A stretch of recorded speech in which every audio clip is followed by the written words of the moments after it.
Hey guys, welcome to SGN channel. जैसा कि guys आप देख रहे होंगे कि आज हमारे यहाँ न्यू सेशन के हिसाब से जनवरी में हमने फर्स्ट टाइम ये स्टार्ट किया है। इसको आज मैंने अपने रूरल के स्टूडेंट्स को सबसे पहले टाइम टेबल के अकॉर्डिंग ये नया जो चैप्टर है आज स्टार्ट किया है। इसका नाम है एलसीएम, यानी कि फैक्टर के रूप में हम इन्हें आज एलसीएम सिखा रहे हैं। जैसा कि आप देख पा रहे होंगे कि एलसीएम फैक्टर गांव के रूरल के बच्चों को एकदम से क्लैरिटी से समझाना और उनको बाकायदा स्टेप बाय स्टेप बताना एक थोड़ा सा मुश्किल काम होता है, बट अगर उनको सरल इजीली तरीके से समझाया जाए तो शायद वो समझ सकते हैं। तो गाइस, जैसा कि देख रहे होंगे आप, मैंने आज अपने बच्चों को ये चीज़ बताई है। अगर आपको मेरी किसी भी चीज़ में कोई डाउट लगे या कुछ आपको सजेशन देना हो कि आप इससे थोड़ा बेस्ट करें या इससे थोड़ा आप बेस्ट समझा सकते हैं, तो आप हमें अपनी राय मेरे कमेंट में ज़रूर दीजिएगा।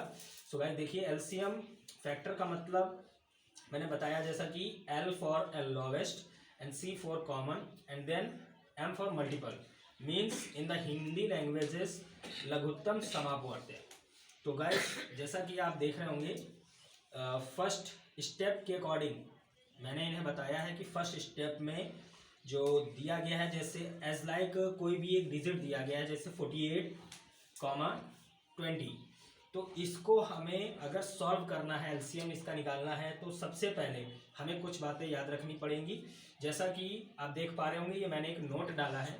इस नोट के अकॉर्डिंग हमें ये 3 पॉइंट्स दिए गए हैं, जिसको हमें अगर ध्यान रख लेंगे तो शायद हमारे लिए एलसीएम बहुत ही ज़्यादा ईजी हो जाएगा। जैसा कि फर्स्ट टॉपिक दिया गया है कि अगर आपको एलसीएम इजीली तरीके से निकालना है, उसको सॉल्व करना है, चाहे वो कितनी भी डिजिट का हो, 3, 4 या मोर देन और भी कुछ भी डिजिट का हो, तो 0, 2, 4, 6, 8 जिन भी डिजिट के लास्ट में आता है, ध्यान से सुनिएगा, 0, 2, 4, 6, 8 जिन भी डिजिट के लास्ट में आता है, कोई भी डिजिट अगर आपके पास लिखी हो, 2 नंबर्स की हो या 3 नंबर्स की हो, चाहे यहाँ पर ये 3 नंबर्स की हो जाएं या फिर यहाँ पर क्वांटिटी थोड़ी और बढ़ जाए डिजिट्स की, तो आपको क्या करना है, हमेशा लास्ट का डिजिट ही देखना है।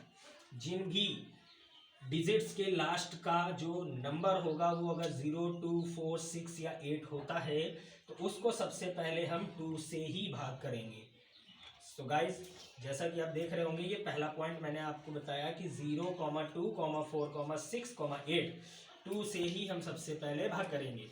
अगर हमारा वो 2 से नहीं जाता है, मान लीजिए यहाँ पर हमारा 0, 2, 4, 6, 8 नहीं आ रहा है, तो हमारे पास के लिए सेकेंड पॉइंट जो है ये बी नंबर, ये काम करेगा। इसमें देखिए गाइस, लिखा है 1, 3, 7, 9। जिन भी डिजिट के लास्ट में अगर 1, 3, 7, 9 आता है, तो उनको हम सबसे पहले 3 से भाग करके देखेंगे।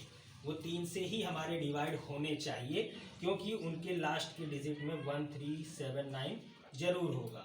और देन लास्ट हमारा पॉइंट है सी नंबर 0, 5। अब आप हमसे कहेंगे कि सर यहाँ पर 0 तो ऊपर वाले में भी है, बट जो 0 यहाँ पर है वो केवल 2 से ही डिवाइड होगा। बट यहाँ पर जो 0 है, 0 के साथ में आपको 5 भी दिया गया है, तो 0 और 5 अगर लास्ट में है, तो आप ये चेक कर सकते हैं कि अगर वो 2 से पूरा डिवाइड हो रहा है तो सबसे पहले 2 से डिवाइड करेंगे। अगर 2 से डिवाइड नहीं होता है, तब आप आएंगे पॉइंट नंबर सी पे, तब आप उसको क्या करेंगे, 5 से डिवाइड करेंगे। जैसा कि देखिए, मैंने एक एग्जांपल यहाँ पे दिया है, ये मैंने आपको समझाने के लिए बढ़ा दिया था, यहाँ पे 1 डिजिट में 3 कर दिया था इसको टोटल। जैसा कि हमारा ये पहला क्वेश्चन है 48, 20 का हमें एलसीएम निकालना है, तो मैंने आपको दिखाया यहाँ पे ये सॉल्यूशन है। सबसे पहले सॉल्यूशन में देखिए क्या किया हमने, एलसीएम का साइन बनाया, 48, 20 लिखा। अब हम क्या करेंगे, हमने इसके लास्ट के डिजिट को देखा। यहाँ पे देखिए गाइस, 8 है, यहाँ 0 है, तो 0 और 8 हमारे पहले वाले पॉइंट में आ रहा है। पहले पॉइंट में देखिए हमने लिखा है कि 2 से भाग करें, तो इसका मतलब हमें ये कंफर्म हो गया कि ये दोनों डिजिट जो है सबसे पहले 2 से डिवाइड की जाएंगी, क्योंकि इनमें से कोई भी और डिजिट इसमें लास्ट में नहीं आ रही है। एक्चुअली पॉइंट नंबर सी की आ रही है, बट ये 5 से पूरी डिवाइड नहीं होगी, इसलिए शुरुआत हम सबसे पहले 2 से डिवाइड करेंगे। देखिए, 2 से हमने 48 को डिवाइड किया तो हमारा 24 है, 24 2 ज़ा 48, ये डिवाइड हो गया। फिर हमने 2 से 20 को डिवाइड किया तो 10 बार में चला गया, 10 2 ज़ा 20।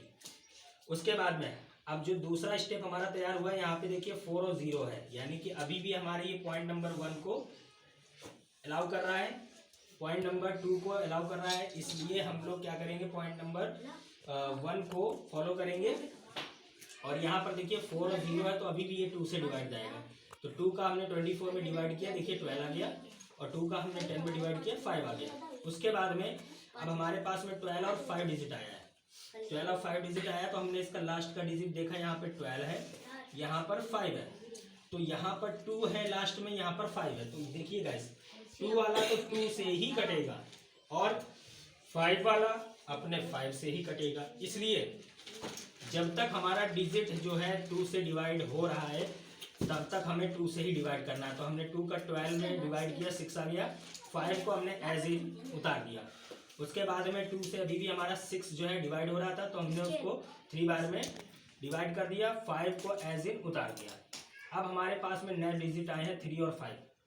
3 और 5 आप जानते होंगे कि 2 के टेबल में नहीं आता है, इसलिए हमारा जो है पॉइंट नंबर बी जो है यहाँ पर अब अप्लाई होगा। अप्लाई करेंगे तो 3 से 3 डिवाइड हो जाएगा 1 बार में, और 3 के टेबल में 5 नहीं आता है, इसलिए वो 5 जो है एज इन उतार देंगे। अब हमारे पास में नए डिजिट आए हैं 1 और 5। तो वैसे आप देख रहे होंगे कि 0 और 5 से ही करते हैं, बट जो यहाँ पे ए जो आया है आपका, ये आपका जो 1 है, इसको आप डिवाइड नहीं करेंगे, केवल आप 5 से 5 को डिवाइड करेंगे। तो गाइस देखिए यहाँ पर दोनों जगह पर 1 1 आ गया है। जब तक आपका दोनों जगह पे 1 1 नहीं आता है, तब तक ये समझ लीजिए आपका डिवाइड जो है पूरी तरीके से क्लियर नहीं हो पाया है। इसलिए आपको प्रयास करना है कि हमारा ये डिवाइड जो है होते होते लास्ट में 1 1 आ जाए, तब जाकर के हमारा किसी भी डिजिट का एलसीएम स्टेप जो होता है पूरा हो जाता है। फाइनली गाइज अब हम लोग यहाँ पे नीचे चलेंगे, यहाँ पर हमने लिखा है एलसीएम। तो जितने भी ये मल्टीपल फैक्टर आते हैं, ये आप देख रहे होंगे, ये जितने भी मल्टीपल फैक्टर आते हैं कॉर्नर्स में, इन सबको हम लोग बाय मल्टीपल लगा करके एक साथ लिख लेते हैं। उसके बाद में गाइस आप लोग जानते होंगे कि इतना सारा मल्टीप्लाई एक साथ करने से अच्छा है आपको कुछ शॉर्टकट हम आपको बता देते हैं। जैसा कि आप देख पा रहे होंगे कि 2 2 ज़ा 4 और 4 2 ज़ा 8, अब 4 2 ज़ा 8, 8 2 ज़ा 16, यहाँ से यहाँ तक आपका आ गया 16। अब यहाँ पर देखिए आ गया आपका 16 का टेबल, अगर आप 3 बार पढ़ेंगे तो 48 आएगा। 48 का टेबल आप जल्दी से 5 में नहीं पढ़ सकते, तो गाइस आप क्या करेंगे कि 16 का टेबल जो है 5 में पढ़ लीजिए। 16 5 ज़ा 16 5 ज़ा होता है 80। अब 80 का हम टेबल अगर 3 में पढ़ेंगे तो डिजिट हमारे लिए आसान हो जाएगी, क्योंकि 80 का अगर हम 0 भूल जाएं तो बचेगा 8, और 8 3 ज़ा होता है 24। अब जो आप 0 भूल गए तो उसको लास्ट में रख दीजिए। ये देखिए गाइज आपका जो है इजीली तरीके से मल्टीप्लाई भी हो गया, और आपका एक सरल तरीके से एलसीएम का जो स्टेप बाय स्टेप सवाल होता है, जो सम्स होते हैं, वो इस तरीके से इजीली आप लगा सकते हैं। सो गाइज आप लोगों को कैसा लगा हमारा ये तरीका, हमें कमेंट में ज़रूर बताइएगा। और गाइज हमारा आप सभी से एक क्वेश्चन है कि हमारा क्वेश्चन ये है, जैसे कि हमारा ये सवाल है 120, 130, इसका एलसीएम का लास्ट आंसर क्या होगा, इसका एलसीएम कितना होगा, ये गाइस आपको हमें कमेंट करके बताना है। अगर आपको ये डिजिट समझ में आ गई है, ये स्टेप समझ में आ गया है, और मैंने 2 डिजिट की बजाय अगर आपसे हमने 3 डिजिट वाले किसी भी सम्स का क्वेश्चन पूछा है, तो गाइस आप लोग एक बार प्रयास जरूर करिएगा, और जो भी आपका आंसर आता है मुझे प्लीज़ कमेंट में करके ज़रूर बताइएगा। So thank you and subscribe please.